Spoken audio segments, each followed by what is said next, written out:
What if the sound you trusted the most, a siren, a voice, a cry for help, was the very thing that led you to your death? And what if it wasn't coming from a siren on a tower, but from something hunting you? We've all heard that chilling tone, the emergency broadcast alert that stops you in your tracks. It's designed to grab your attention, to warn you, to keep you safe. But what if that sound was weaponized? Tonight we'll be exploring one of Trevor Henderson's most haunting creations, a figure that has grown from a piece of artwork into one of the most disturbing monsters in modern folklore, a creature we call Siren Head.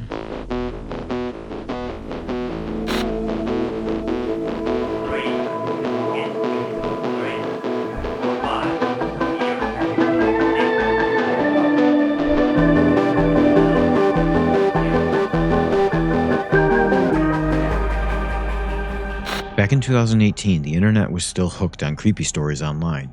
A strange photo began to spread. It came from horror artist Trevor Henderson. Just a tall, skinny figure on the side of the road, with old sirens where the head should be. This was also a time filled with horror characters like Slender Man, the Rake, among many others who grew from online posts and fan ideas. Sure, a lot of them were cool, but they felt like story characters, like someone made them and showed them to us. Siren Head didn't feel that way. This picture felt different. It did not look like a reveal. It looked more like a real photo that maybe shouldn't be online. And people reacted in a different way. They didn't ask for the lore or backstory. They asked, "What is that thing?" It was recognizable by its humanoid shape, but yet our minds couldn't quite process it, and that question, that pushed Siren Head further along. It did not look like a monster made to entertain, but more like someone caught something strange by mistake. It didn't look like it was trying to scare you. It just felt more like it had always been there, waiting for someone to notice. There was no context, no clear info, no story, only a quiet, uneasy feeling that this might be real, or close to real. And for me, that's what sets Siren Head apart. It does not feel like an old myth retold, but more like a sighting like Bigfoot or Sasquatch, or maybe a rumor that spreads because no one can explain it. That is why people still talk about it. Before Siren Head had theories or powers or fan ideas, it had something most horror creations never get. It made people feel uneasy before they even knew what they were looking at. Looking at Siren Head, it's impossible not to get a bad feeling. Rushing in right after its creepy debut, Siren Head is essentially a character that feels out of place, like it doesn't belong here. Well known from its file, a kind of diary entry from someone who witnessed something they shouldn't have, this thing has been dissected by many as a meme, a monster, and maybe even a movie, but here we'll be looking at it like a regular person who's been shaken by something.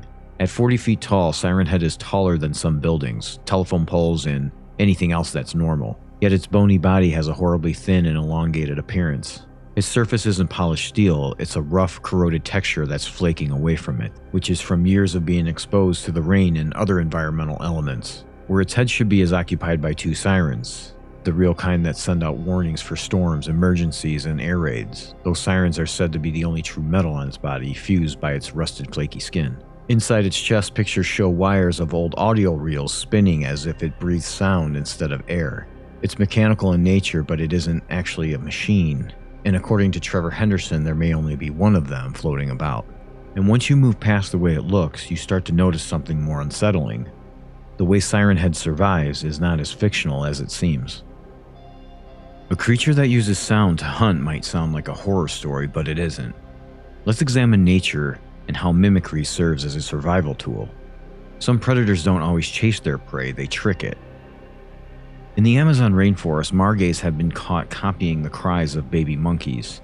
That sound will attract the adult monkeys, and once they get close enough, the cat attacks. Assassin bugs will do something similar. They tap on spider webs to mimic the movement of trapped prey, so when the spider comes closer, it becomes the target. Even birds do this. Lyrebirds can copy chainsaws, car alarms, and even human voices with disturbing accuracy.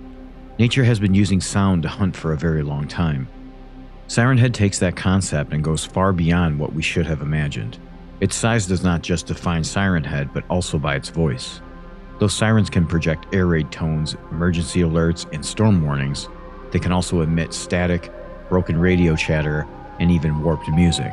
And we've all heard these sirens and tones, but something feels strange about them. Let's not forget about the voices emitted from the sirens as well. Siren Head is said to copy human speech. Names being called out or cries for help, sometimes using the same words repeatedly. That tells me that the voices are not random, but they're recorded, stored in its chest and played back when needed. The reason this works so well is quite simple. We have learned to trust these sounds. Sirens are meant to protect us or get our attention. They indicate that something important is happening. Siren Head flips that trust upside down and uses it against us. When it broadcasts a recorded human voice, it creates a dilemma. Will you ignore the sound or will you go closer? Most people usually move in closer. It's a rare find to come across a victim, and when you do, the damage to their ears, mouth, and eyes is devastating when investigating the aftermath of Siren Head. Extreme sound exposure is one of the signs commonly associated with the experience, and in many accounts, something else happened. The disturbing voices victims heard didn't leave their mind. In fact, they haunt them, and so does Siren Head, which plays them again and again, never getting tired of them. This raises some discomforting questions. If Siren Head doesn't consume flesh, then what does it feed on? And lots of people think it feeds on people's fear, panic, and the awful moment they know they've made a mistake. In the movie Monsters, Inc., the monsters ran the town using screams and weren't doing it out of enjoyment, but because they had to survive. They used those stored screams as fuel to power something much larger. Well-known stories in the Appalachian forest tells of screams and cries that you hear at night, voices calling from deep in the woods that leads people astray. Search parties send out but find nothing. No injured hikers, no animals, just silence. These stories are often treated as folklore, but what if they were all describing the same thing? A presence that hunts with sound and waits for the moment someone moves closer.